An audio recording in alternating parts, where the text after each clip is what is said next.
ESPN's Football Power Index loves Oregon, and I mean loves Oregon, maybe even more than I do. Here we go.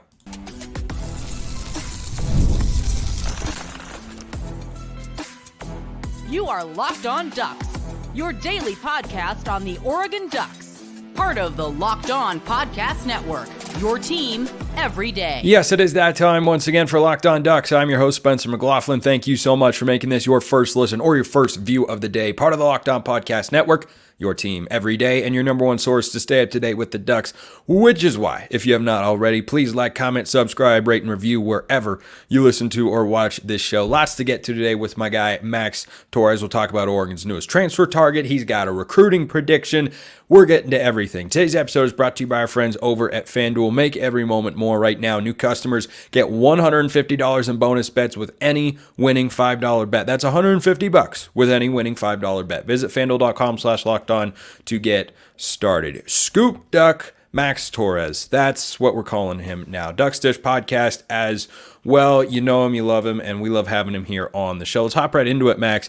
ESPN's Football Power Index, which in their own words is, quote, a power rating that tracks each team's strength relative to an average FBS squad, taking into account offense, defense, and special teams. They've got Oregon number 2 in the entire country, trailing only the Georgia Bulldogs, who should absolutely be the favorites to win the national championship this year. What do you make of Oregon being second in ESPN's FPI? It's pretty wild, right, Spencer? I think that it's just another statement or another, what was I going to say? Like a vote of confidence. Affirmation. There we go. I work with words for a living, but sometimes I just don't know what to say. I'm sure you can relate to that as well. I can. But it's another huge vote of confidence, Spencer, is what it is, and the direction of the Oregon program and where Dan Lanning has them heading. If you're looking at the roster construction, the schedule, I feel like things are just aligning really, really well for Oregon to have a really special season in 2024. But for them to be mentioned in the likes of Georgia, Ohio State, just true blue blood programs, just says a whole lot about the work that they've done over the past couple of years. And maybe it's this might be a little bit of a stretch, but maybe it's a kind of growing sense of confidence for Oregon nationally. I think that's always been the struggle, right? I think people within that Oregon bubble, within the Oregon football community, can acknowledge when Oregon's doing something really well. But it always feels like, Spencer, the national analysts or people in the Southeast or anywhere else in the country almost are always a bit slower to kind of give Oregon its flowers. So I don't know. It's exciting. It adds to another layer of excitement for the season. But, I don't think Dan Lanning cares too much because you still got to line it up and play on Saturdays. You do indeed, because, the FPI had Oregon favored over Washington in the second meeting, not in the first meeting, but certainly it's just an off-season metric. But it is crazy to see, the biggest sports outlet that we've all followed our entire lives putting together a statistical analysis and saying, yeah, we think Oregon is on paper the second best team in college football. Even if you want to say that that's gassing Oregon up too much or that's, too high a praise, they shouldn't be number 2. I don't think you can really put them outside the top 5, but the fact that you can see these lists and see Oregon ahead of Alabama, that's the biggest one for me, where it's like, man, Oregon is ahead of Alabama. Back in 2010, it was we want Bama, right? Because it was we want to play Alabama, and of course, the Auburn game didn't go as we were hoping for in that national championship, but that always felt like something that was further away, and now it's just not. It feels like Oregon has really elevated themselves. By the way, you mentioned the program earlier. This is a program podcast, just to be clear. But if you know, you know. So I just think that Oregon, to your point, has done such a great job of putting together not just this year's team, but the last couple of years' teams to make them the best that they can be. And no, the results have not been perfect. Newsflash, the results are rarely perfect for any team in any given season. Michigan had a perfect year last year. They're the only team that can say everything went the way that we wanted it to. Everybody else had some sort of stumble, some sort of shortcoming. And so going into year 3, yeah, when you get hired as a head coach, your third year, I think is in many ways kind of a prove it year, kind of a show us what you got, because now you've built up a couple of recruiting classes. You've established a pedigree in the transfer portal in that sense of recruiting as well. So you can bring in guys like Dylan Gabriel, who's one of the most highly sought after quarterbacks. You bring in guys like Derek Harmon from Michigan State. We'll talk about another potential transfer they might add later. Jabbar Muhammad from Washington. Like, these weren't just guys who came in and filled needs. These were guys who were sought after by big time programs, big time schools. And I think this is just, kind of a manifestation of that.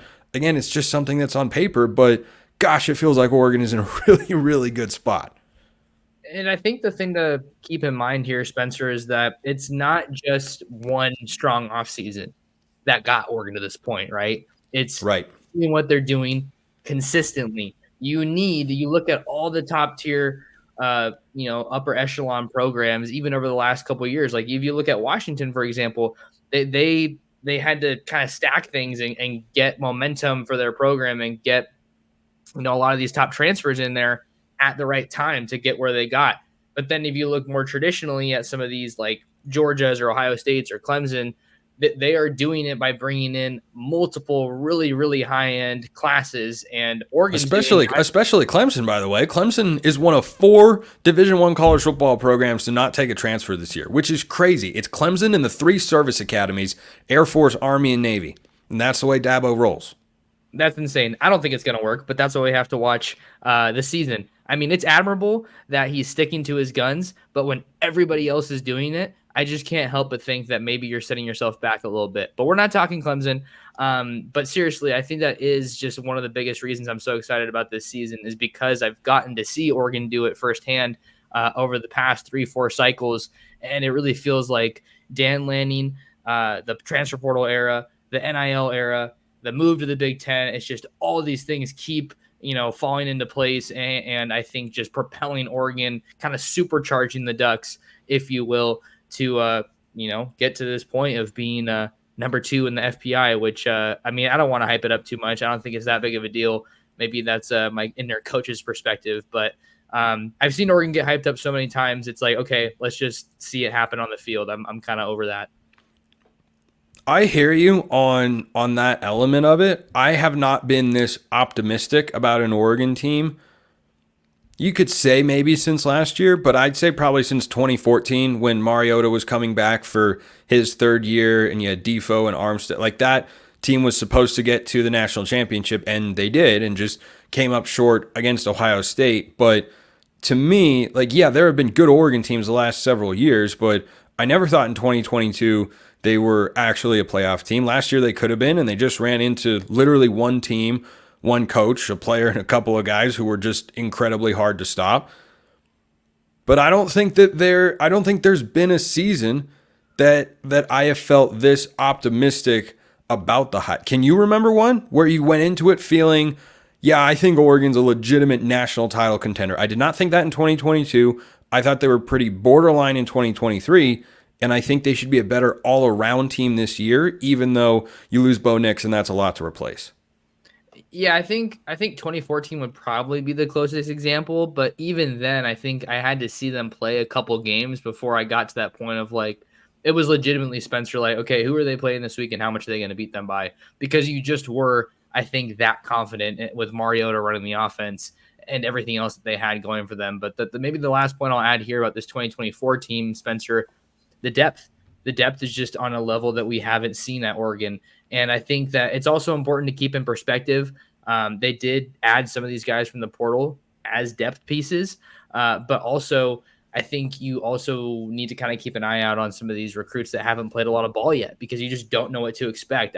I think you're doing yourself a disservice if you say, oh, he's not good, he hasn't played yet. You need to also look at it as we haven't seen him yet. We don't know what he can do. So I think that it's important to strike that balance when you're kind of setting expectations for some of these younger guys that haven't seen the field too much. Well, speaking of the transfer portal, Oregon, per your own reporting, is looking at another guy, and we'll get Max's thoughts on what the Bryce Foster edition would mean coming up next. First, let's get to our friends over at LinkedIn. When you're hiring for your small business, you want to find quality professionals that are right for the role. That's why you have to check out LinkedIn Jobs. LinkedIn Jobs has the tools to help find the right professionals for your team faster and for free. LinkedIn isn't just a job board. LinkedIn helps you hire professionals that you can't find anywhere else, even those who aren't actively searching for a new job but might be open to the perfect role. In a given month, over 70% of LinkedIn users, that's well over half for those of us that are math majors. I was not, but some of you might be.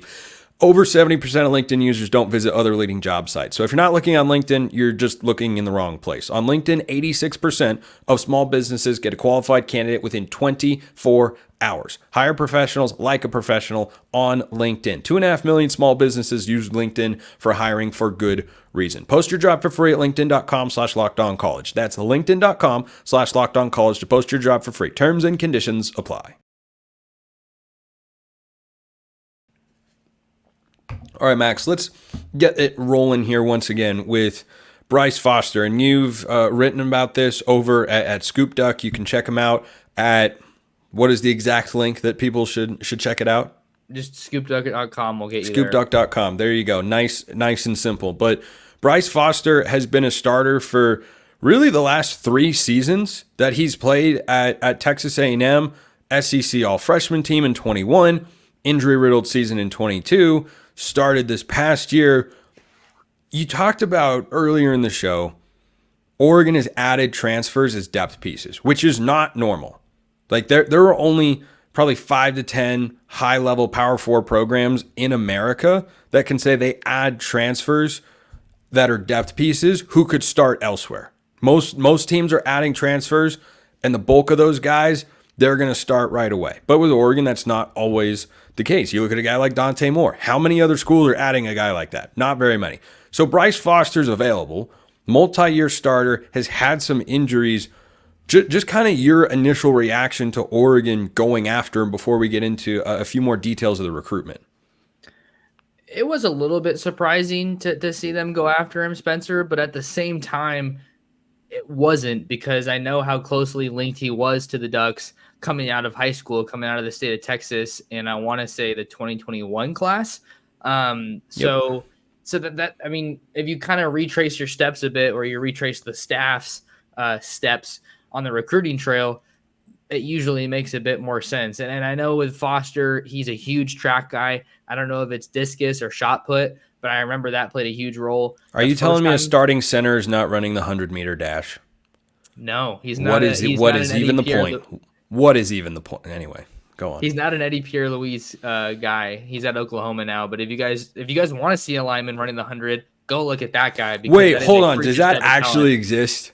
Yeah, no, literally, you can pull him up. He's at Oklahoma now, and he. Okay, keep talking. I need to look at this. Yeah, I might be able to find it for you, but he's teammates with Dallas Wilson at Tampa Catholic. Oh no, he's at Tampa Catholic, and Dallas Wilson is at a different school. But if you just look up his name, I bet you'll find it on Twitter relatively easily. It's literally the first thing that showed up.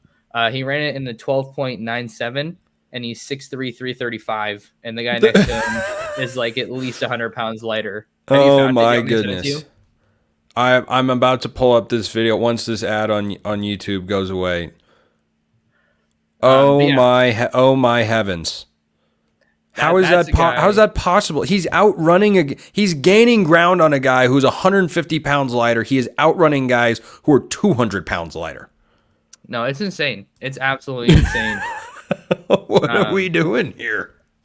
That's what makes recruiting so fun, Spencer. Because like not every guy is going to end up at Oregon, but you still remember him. So like, you know, when he gets drafted or, you know, gets some major award or whatever down the line, you can look back to those days. But oh yeah, I remember him coming out of high school. Okay. Anyway, so on the bringing this back to Bryce Foster, would he be a guy that you think comes in and is, you know, more of a depth piece for Oregon along the offensive line? I see him as like a Nishad Strother Jr. Angulau sort of addition, starting experience, has had a successful career. Strother was at East Carolina, Angulau was at Texas, and Angulau has since graduated. I'm pretty sure he's not on the roster anymore. But those are guys that you could have reasonably predicted to start in a 2-deep, but Oregon just has more depth, and it's just kind of a fallback option of, hey, if this guy gets hurt, we're going to be all right. Yeah, I don't really see him. I don't think he's going to push anybody that's there now out of a starting role. So I do think he'd be a rotational piece. But it'd give you a little bit of flexibility because if Poncho were to go down, you wouldn't be in the situation where you have to kick in Marcus Harper from his left guard spot.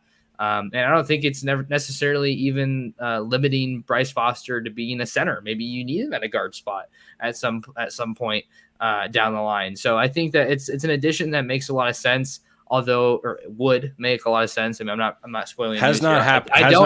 I don't know if that's happening. Legitimately, do not know. We're just talking in the hypotheticals here. But I don't know. I think the one piece that I would maybe add here is I wonder what you think here. I think a lot of fans would maybe be a little bit more concerned about the tackle depth because Oregon has two really good bookend tackles, but not a whole lot of proven pieces behind them. Yeah, I think George Silva is an intriguing physical prospect. I mean, he was the number one, JUCO offensive line recruit coming out of the class of 2023. So it's not as if he's never played football before. He hasn't played a lot of it, and that just kind of leaves a question mark. Like, you can look at his spring game tape. He had some iffy moments. He also had a sequence where he cleared Mateo Uyunglele out of the way to score a touchdown. Like, just bulldozed him and created a hole for the running back to run through, and it was a walk-in score. Kawika Rogers on the other side, I might even feel better about. Was not a super highly touted recruit, but I mean, neither was Marcus Harper, and he's now going into his, third year starting on Oregon's offensive line, and Rogers has been in the program for 2 or 3 seasons now, so you don't worry about his physical development because he's been in the weight room, he's been in a strength and conditioning and nutrition program. And you also don't worry about him, having the right technique. And I think that, Rogers is a guy that probably is your backup tackle at either spot. If a guy were to go down, I think it's hard to ask for reserve tackles to be as good as Oregon's top 2. I had Max Chadwick of Pro Football Focus on last week on the show, and he was great. And he loves Oregon's tackles. He thinks they're the best tandem in the country outside of LSU, who have 2 guys that are going to get drafted, one in the first round, and I think he said one in the second. But I think that's a tough ask to say, hey, Josh Connerly just got hurt.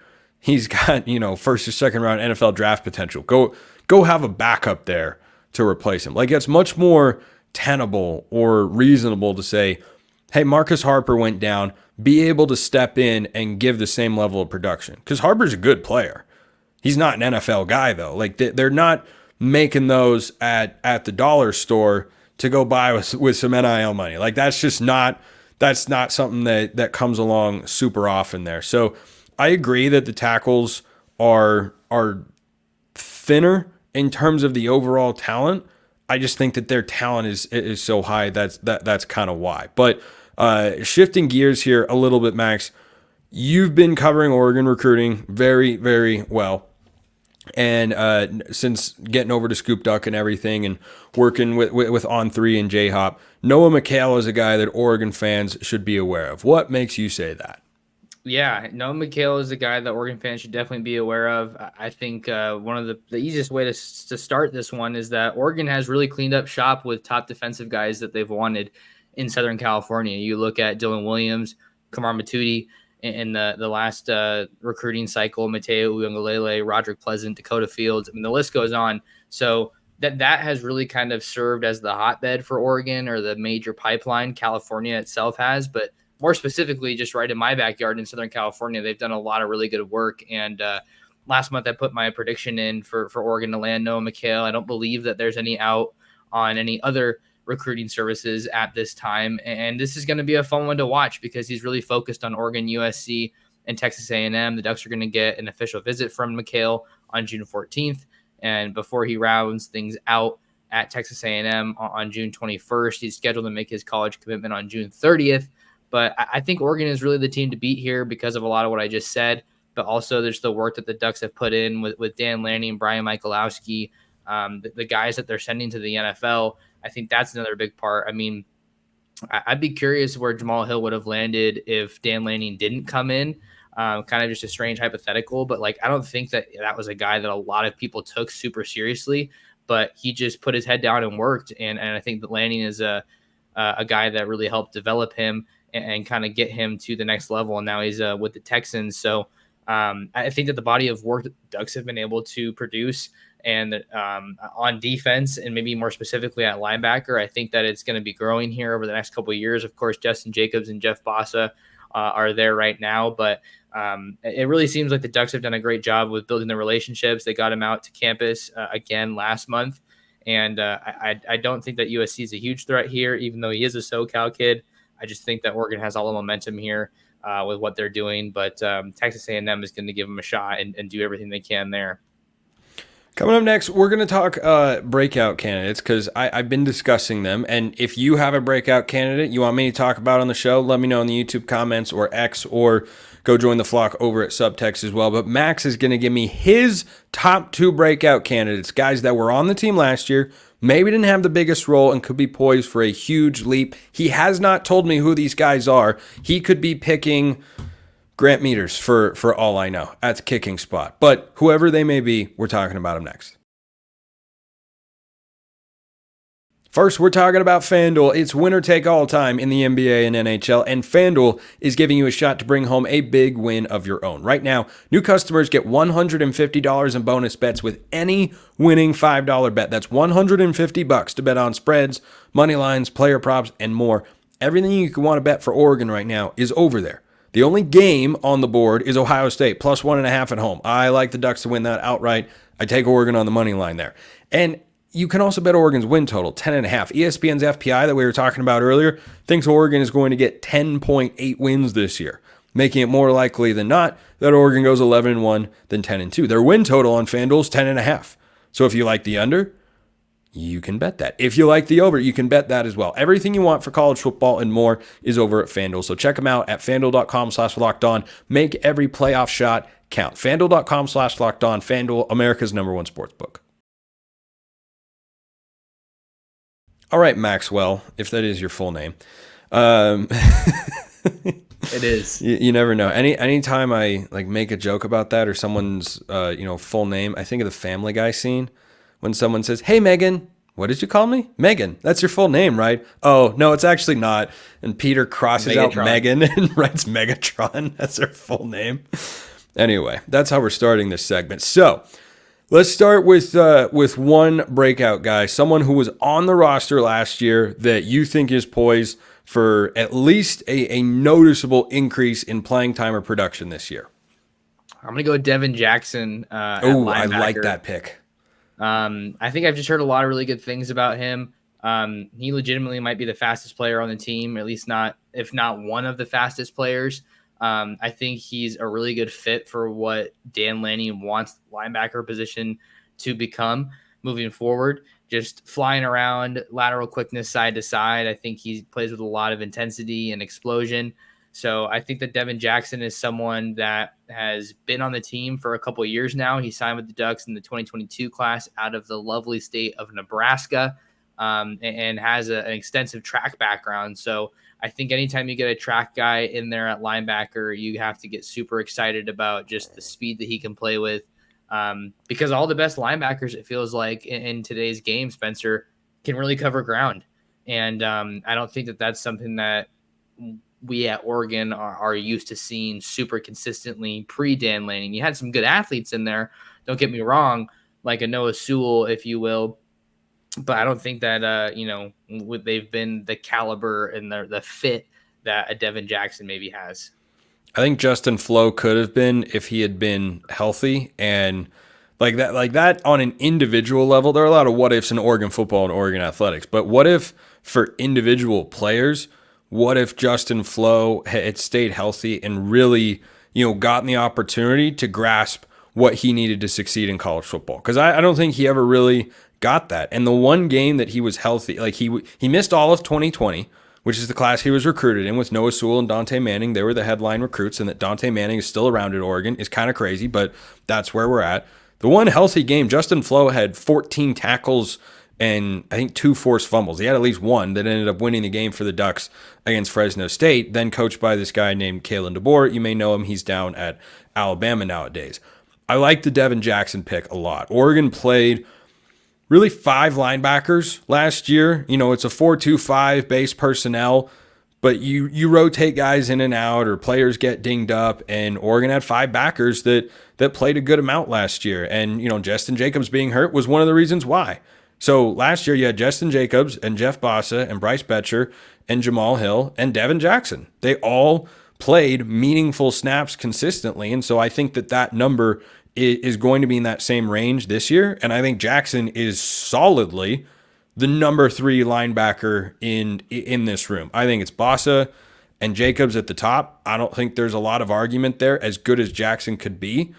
But if Bossa goes down, or if Bossa has to come out of the game or just needs a break, I think Jackson is a guy that could slide in. So I like that pick, which makes me excited to hear your second breakout player prediction. All right, I have 2 people in mind because I don't know if my first answer is going to qualify. And this might sound weird to say, but is it okay to say Jordan James, or has he already broken out? I think that is fair. I think that's fair. I think it's fair given the criteria that I laid out. Somebody who was on the team last year, who is poised for an increase, like a noticeably larger role this year. And James last season ran for, what was it, like 700 yards or so? He's probably going to be a 1,000-yard rusher. I mean, I think Noah Whittington is fantastic. He's coming off an injury. And hopefully, how many? 759. Yeah, I mean, I think that he goes past that. So in that sense, like, he's definitely not flying under the radar or anything. I think everybody's pretty well aware. But yeah, I mean, Jordan James is a 1,000-yard rusher. I can see that this season. I think, yeah, I could definitely see it. And I mean, the buzz around Jordan James that I've been hearing has really dated back to, I mean, even before last season, when he had a relatively smaller role in his true freshman year in 2022. So I think for him, I think that we're going to see the rest of the college football world is going to see that Jordan James is an NFL caliber back. I think that's the kind of season that he's going to have. I mean, the dude averaged 8.5 yards a pop last year, which is crazy. I think that I really liked what we saw from him as a receiver, as a pass catcher in the Pac-12. Very capable, very capable. I think that's another area of his game that's gonna step up. So I didn't know if that was like already an established enough guy, but I am super stoked about just the next step that we're gonna see in the Jordan James evolution. Yeah, and I don't think he's going to have some, Heisman caliber campaign where he runs for 1,800 to 2,000 yards and breaks all of these records or anything like that, because Noah Whittington is going to have a sizable role in the offense. Like, it'll be, maybe it's RB1 and RB2. I think at times it could feel 1A, 1B, because I think they're different runners. And I think that, Bucky Irving and Jordan James were different styles of runners. And so Lanning has talked in the past about kind of playing the hot hand and seeing who's, got the feel, who's seeing the field really well. And I think that when you have guys with 2 different styles, that lends itself even more towards playing a backfield of, hey, he's really feeling it against this defense. We're gonna give Whittington 20 carries and only give James 12. And there were times last year, the Pac-12 title game, for instance, you and I were talking about it up in the press box. We were looking at the game going, man, James should play more than Bucky. Like, they got Bucky bottled up right now. And James, it still baffled me a little bit as well, and I'm sure many Oregon fans, so I could see that. But now I'm also curious, who was the other guy you were going to list if I had shut down your Jordan James option? I was going to say Sadiq. Okay, yeah, like he was my number 1.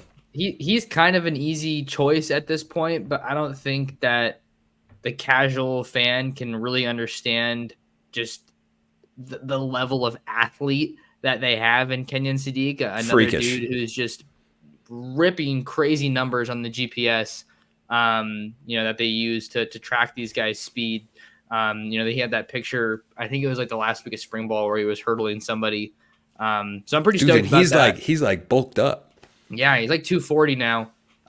So he's really changed his body, and I think that an emergence or breakout from him really couldn't come at a better time for Oregon, because they're going to be without Terrence Ferguson and Patrick Herbert in 2025.